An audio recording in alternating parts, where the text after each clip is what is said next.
आउथरे जय जगन्नाथ समस्त स्वागत करुँच यूट्यूब चैनल मिशन गवर्नमेंट।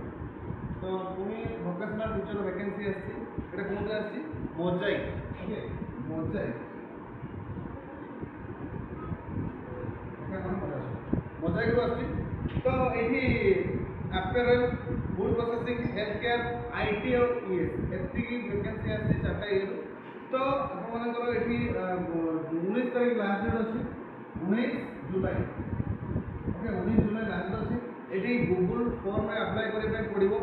तो सबकि डिटेल्स मोर व्हाट्सएप ग्रुप रे देदेवि आप व्हाट्सएप ग्रुप जॉइन करूँ केमी जॉइन मैंने केमी फॉर्म अप्लाई करेंगे ना आप गोटे बारकोड दिज्व ओके तो बारकोड दिज्व से बारकोड स्कान कले आपको गूगल फॉर्म ओपन होती अप्लाई करेंगे ओके।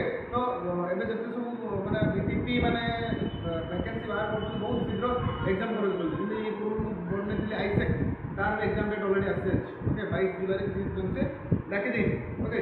तो apparel food processing health care और आईटीएस ओके। तो अपैरल कौन क्वालिफिकेशन दरकार आमर फूड प्रोसेस कौन दरकार हेल्थ केयर कौन दरकार और आईटीएस कौन दरकार ओके। तो सबकि मोर पीडीएफ शेयर करदेवी बारकोड भी देदेवी ओके। तो ग्रुप जॉइन करने डेस्क्रिप्शन रे लिंक अच्छी जॉइन कर मो पकईदेवी ओके। आगे रहा कैंडिडेट्स ये जिन okay. Thank you for watching the video. Bye bye.